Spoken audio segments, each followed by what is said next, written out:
Hai semuanya, balik lagi sama Calon Sarjana. Di Tubir kali ini, kita bakal ngebahas berita-berita yang lagi hot beberapa hari terakhir. Contohnya aja soal masalah Fizi dengan Upin Ipinnya. Kalau tak ada ibu, tak adalah syurga. Tak adalah syurga. Terus ada juga aksi toleransi yang terjadi selama bulan Ramadan, aplikasi Google Maps bikin orang cerai, sampai cara unik Thailand untuk menghadapi new normal. Penasaran kan berita lengkapnya kayak gimana? Ya udah, daripada adu bibir, mending kita bahas di Tubir.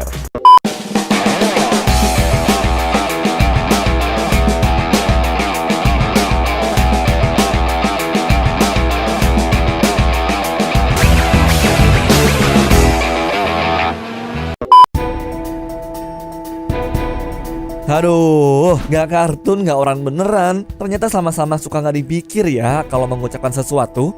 Nah, karakter Fizi dari kartun Upin Ipin sempat membuat heboh jagat media sosial guys. Pernah tahu gak masalahnya apa? Nih, gue ceritain dulu kali ya, kenapa si Fizi ini dimusuhin sama banyak orang. Jadi di suatu episode ada cerita tuh guys di mana Upin, Ipin, Mail dan juga Fizi lagi nongkrong di teras masjid. Pada adegan tersebut, Fizi mengajak teman-temannya untuk main bersama esok hari. Esok kelas ngaji dah tak ada. Kita main gasing nak? Cuma di sini tiba-tiba aja Mail tuh menolak karena dia tuh harus membantu ibunya dengan beralasan soalnya surga kan berada di telapak kaki ibu. Mestilah, surga kan di bawah telapak kaki ibu. Kalian tahu kan Upin dan Ipin itu yatim piatu? Betul. Makanya dengan polosnya dia nanya balik ke Mail, kalau nggak ada ibu. Nah si Fizi nyeletuk sambil tersenyum. Maka tidak ada surga. Karena itu Upin dan Ipin pun langsung pergi dengan muka yang sangat sedih dan meninggalkan kedua temannya. Jujur ya, gue kesel banget sih ngeliat ekspresi Fizi waktu ngomong. Kalau tak ada ibu, tak adalah syurga. Terus waktu si Upin Ipin pergi, dia masih aja kelihatan senyum-senyum kayak nggak bersalah aja gitu. Ya gak cuma lu sih Neng, netizen-netizen yang nonton juga pada keselnya bukan main. Ada yang bilang Fizi tuh gak berakhlak lah, ada yang bawa-bawa agama lah. Bahkan ada juga yang malah nanya, emangnya Fizi punya keluarga? Waduh, penonton setia Upin Ipin nih masnya, sampai tahu sedetail itu tuh guys. Ya, gue rada gak nyangka aja sih di tontonan yang dinikmati sama anak kecil ada kalimat-kalimat semenyakitkan itu tuh guys. Gue takutnya ya kalau ada anak yatim yang nonton, nanti dia malah sakit hati juga kan kayak si Upin sama Ipin. Yang bikin tambah heboh lagi ada akun @FiziTheKid yang tiba-tiba muncul dan memberikan klarifikasi guys. Aduh siapa ya, sampai toko kartun aja bikin klarifikasi segala. Di tweetnya dia meminta maaf sama Upin Ipin dan seluruh masyarakat Indo atas semua perkataannya. Gak lupa juga dia berterima kasih ke Mail karena udah mengingatkan. Tapi udahlah ya guys, gak usah kita ejek Fizi yang kasar-kasar. Soalnya kondisinya terkini menurut MNC TV udah cukup mengerikan kok. Selain akun ini, pihak dari MNC TV pun juga menyampaikan ucapan mohon maaf lahir dan batin dengan foto Fizi di tweetnya. Ya udah, pelajaran nih guys buat kita semua ya. Kalau ngomong tuh harus hati-hati. Jangan sampai perkataan yang menurut kita benar malah menyakiti hati orang lain. Oke?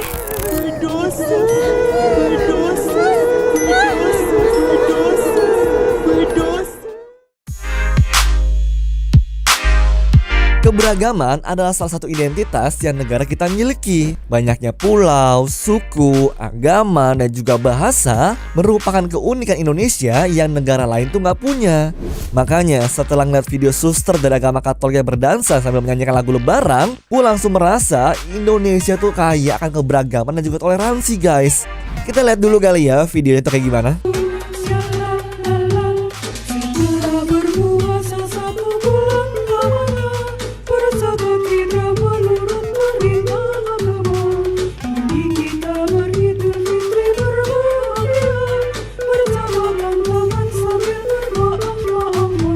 Nah, kalau dilihat dari tweetnya, kita bisa tahu nih guys, kalau suster-suster itu berasal dari kota Jember. Menurut akun Twitter @vida_austika, ini merupakan gereja Katolik Santo Yusuf. Kenapa dia bisa bilang begitu? Soalnya tahun lalu gereja Santo Yusuf juga membantu umat Islam dengan membagikan koran di alun-alun Jember sebagai alas untuk sholat Idul Fitri. Gila ya, adem banget loh lihat ginian. Ini sih bener-bener definisi indahnya hidup bertoleransi ya guys. Respect loh buat para suster. Eits, yang cuma itu doang guys. Pas gua ngeliat Instagramnya Pak Ganjar Pranowo, ternyata beliau juga sempat masukin video 3 suster yang menyanyikan lagu Lebaran. Bahkan beliau memberikan caption dalam bentuk pujian kepada para suster. Bener-bener indah ya bulan suci Ramadan ini guys. Nah, kalau soal nyanyi-nyanyi, akun Twitter Katolik G juga mengupload video serupa.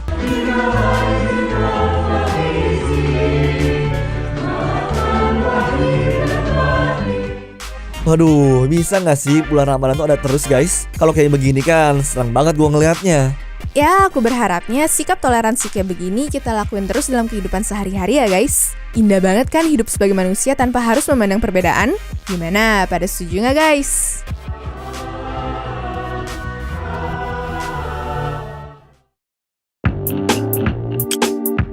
Berita selanjutnya datang dari negara India guys. Beritanya sih ya bisa dibilang sangat lucu nih. Soalnya ada seorang pria bernama R. Chandrusekar yang hampir cerai dengan sang istri karena aplikasi Google Maps.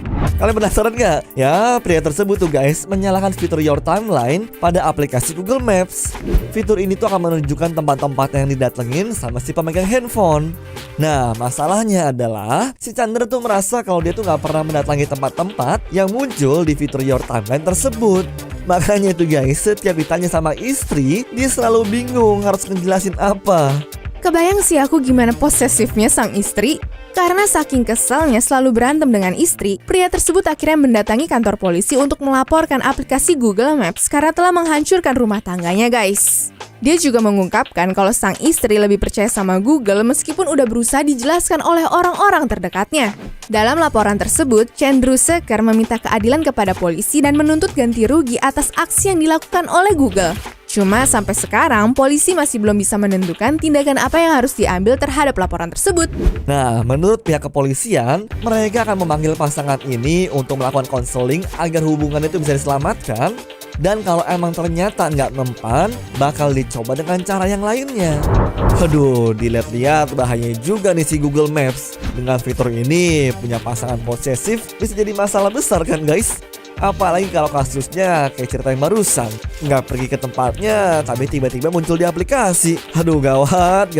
Segitunya bang, belajar juga kali ya buat percaya sama pasangan sendiri. Kayak pepatah yang bilang, a relationship without trust is like a car without gas. You can stay in it all you want, but it won't go anywhere. Keren gak tuh? Di berita keempat, datangnya dari negeri Gajah Putih. Di tengah pandemi yang terjadi saat ini guys, bisa dibilang Thailand tuh punya cara unik untuk mencegah penularan virus. Setelah sempat lockdown, pemerintah Thailand akhirnya mulai melonggarkan peraturan tersebut tuh guys.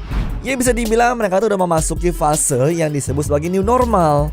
Beberapa mall mulai beroperasi seperti biasa, contohnya Second Square Bangkok. Nah, yang kerennya, mereka udah mempersiapkan cara untuk mencegah penyebaran virus selain cuma jaga jarak, guys.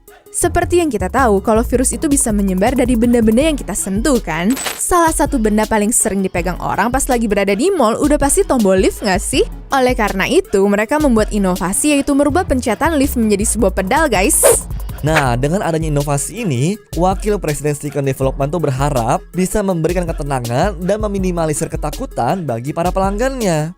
Ya, saran gue sih sebelum Jakarta tuh memberlakukan new normal, ada baiknya dipersiapin dulu tuh hal-hal kayak ginian guys.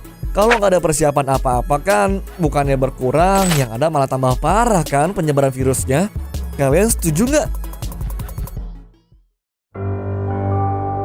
Berita terakhir datang dari negara Malaysia di mana waktu keluarga Ramlah Kasih mengadakan acara lebaran terdapat sosok tamu yang tidak diundang. Kalau kalian lihat, ada sosok berambut keriting persis di tengah foto ini guys. Mereka percaya sosok tersebut merupakan hantu Kak Lima.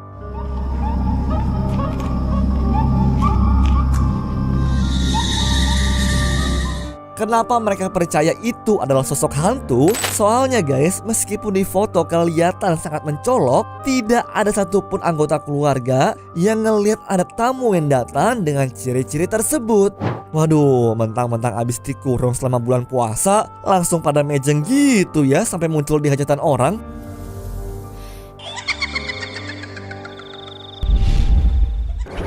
Anyways, cukup sampai di sini ya guys video hari ini. Sampai jumpa di video selanjutnya. Dah.